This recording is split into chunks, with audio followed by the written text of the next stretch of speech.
이렇게 민식이법을 위반한 운전자들은 범죄자들과 똑같은 취급을 받는 거예요. 말이 됩니까?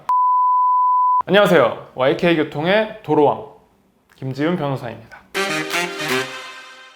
지난 영상들에서 민식이법이 왜 공포의 법이고 어떤 점이 문제점인지에 대해서 좀 자세히 얘기를 해봤습니다. 오늘은 그렇다면 민식이법이 어떻게 개정돼야 되는지 제 의견을 한번 말씀드려보고자 합니다. 제가 첫 번째로 생각하는 민식이법의 개정 방향은 바로 예외 규정을 두는 것입니다. 제가 저번 영상에도 말씀드렸듯이 민식이법의 가장 큰 문제점 중에 하나는 속도 제한 규정과 주의무 위반 규정 중에 하나만 위반해도 무겁게 처벌될 수 있다는 거라고 말씀드렸는데요. 주의무 위반 규정은 내 의지와는 달리 불가항력적인 사고가 발생할 수 있다는 점에 있습니다. 얼마 전에 한문철 변호사님 유튜브 채널에 나온 영상을 보시면요, 골목을 지나가는 아주 서행을 하고 있습니다. 그런데 아이가 갑자기 튀어나와가지고 부딪히는 장면이 있습니다. 근데 이 영상을 보면 고속도로에서 튀어나오는 고란이랑 똑같습니다. 아무리 잘 달리고 있어도 갑자기 튀어나온 아이를 어떻게 운전자가 이걸 튀어나올 거라고 생각을 합니까? 정말 예상치 못했던 피해, 이걸 법에서는 예견 가능성이라고 하는데요. 그래서 우리 법에서는 예견 가능성이 없는 경우에는 대부분 처벌을 하지 않는 경우가 많은데요. 그래서 제가 드리는 말씀은 민식이법 적용 규정에 한 항을 더 추가해서 단 그럼에도 불구하고 규정 속도를 준수하고 예견 가능성이 전혀 없는 불가항력적인 상황의 경우에는 이 규정을 적용하지 아니한다 라는 조항을 추가해보면 어떨까요? 그렇다고 해서 처벌을 하지 않는다는 건 아닙니다. 다만 특가법에서 규정한 민식이법, 즉 가중처벌 규정은 적용하지 않고 기존의 도로교통법 혹은 교통사고 처리 특례법에 따라서 즉 스쿨존이 아닌 일반 교통사고 형태로 처벌을 하자라는 거죠. 제가 생각하는 두 번째 개선 방안은 긴급 자동차에 대한 특례를 두는 것입니다. 제가 지난 영상에서 스쿨존에서는 소방차도 서행해야 한다. 따라서 스쿨존에서 민식이법을 위반하여 사고가 발생했을 경우에 형량을 감경받을 수 없는 경우가 많아요.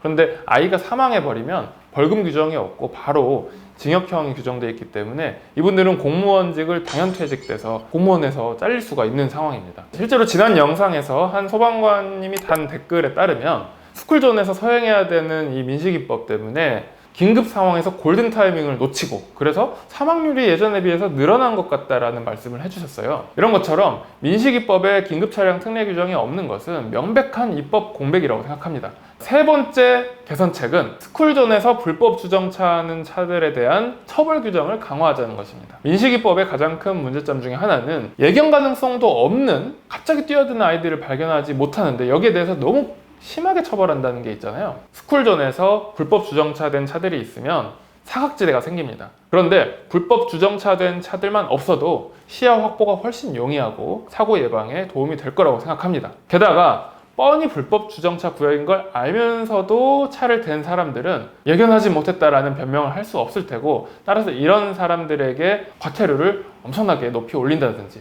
아니면 좀 소액이더라도 과태료가 아닌 벌금형을 규정함으로써 금액이 문제가 아니라 전과자가 될 수도 있다라는 인식을 심어주게 되면 처벌의 명분도 생기기 때문에 훨씬 효율적인 예방 방법이 되지 않을까라고 생각합니다. 마지막 네 번째, 형량을 낮춰야 됩니다. 민식이법에 이제 여러 가지 문제점이 있지만 그 중에서도 가장 큰 문제점은 너무 형량이 세다는 겁니다. 만약에 민식이법의 형량이 이렇게 세지 않았다면 운전자들 그리고 많은 국민들이 이렇게 공분을 사지는 않았을 것이라고 생각합니다. 왜냐하면 민식이법은 다른 법 조항에 비해서 형평성이 너무 안 맞을 정도로 형량이 세요. 만약에 어린아이가 상해를 입혔을 경우에는 이제 500만 원 이상의 벌금이 규정이 돼 있는데 500만 원 이상의 벌금도 너무 센 규정입니다. 대개 벌금이 얼마 이하로 규정되면 10,000원부터 20,000원까지 살 수 있지만 500만 원 이상이면 2분의 1 감경을 받는다 해도 최소 250만 원이에요. 아무리 내가 잘못이 없어도 250만 원 최소 내고 전과자가 될 수 있는 상황입니다. 그런데 사망사고가 일어난 경우라면 더 심합니다. 법정형이 무기징역 또는 3년 이상의 징역입니다.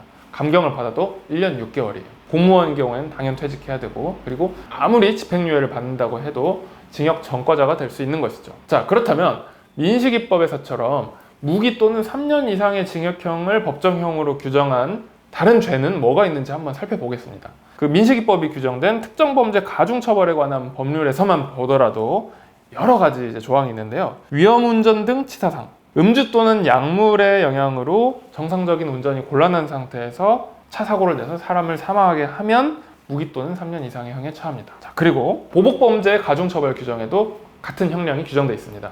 자기를 신고한 사람이나 이런 피해자를 나를 신고했어 하고 보복하려는 목적으로 상해를 입히거나 그래서 이 사람이 사망해버렸을 때 이런 경우에는 무기 또는 3년 이상형으로 가중처벌합니다. 그리고 또 특가법의 다른 규정을 보면 마약사범 중 향정신성 의약품 가액이 500만 원 이상 그리고 5천만 원 미만인 경우에는 또 무기 또는 3년 이상의 징역을 선고할 수 있다고 규정하고 있습니다. 음주운전을 해서 교통사고를 내고 사람을 사망하게 한 사람 혹은 보복범죄로 사람을 때려서 이 사람이 이제 실수로 숨진 경우 아니면 마약사범 이런 범죄자들, 중범죄자들이죠. 중범죄자들을 처벌하는 조항에 무기 또는 3년 이상의 규정이 돼 있는데 이러한 범죄자들과 스쿨존에서 실수로 사망사고를 일으킨 사람을 똑같이 처벌하는 게 형평성에 맞나요? 물론 아직 실제 처벌례가 나오진 않았기 때문에 법원에서 어떤 양형 기준에 따라서 처벌을 할지는 앞으로 지켜봐야겠지만 제가 생각했을 때는 이 형량은 분명히 문제가 있다고 생각합니다. 이렇게 민식이법을 위반한 운전자들은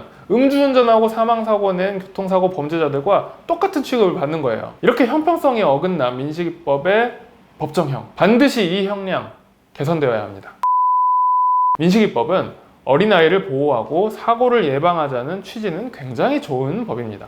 하지만 어린아이를 보호하려는 이 법 때문에 억울한 과도한 처벌을 받는 피해자가 발생할 수 있다는 점은 가장 큰 문제점입니다. 제가 말씀드린 개선 방안대로 법이 개정돼서 민식이법의 취지는 살리고 억울한 피해자는 줄이는 그런 제도가 정착되었으면 하는 바람입니다. 그리고 이렇게 미흡한 법 규정 때문에 피해를 보신 운전자들이 있다면 그런 분들을 도와드리는 것이 바로 변호사의 역할입니다. 억울한 피해를 입으신 분들은 언제든지 변호사를 찾아주시면 좋겠습니다. 지금까지 도로왕 김지훈 변호사였습니다.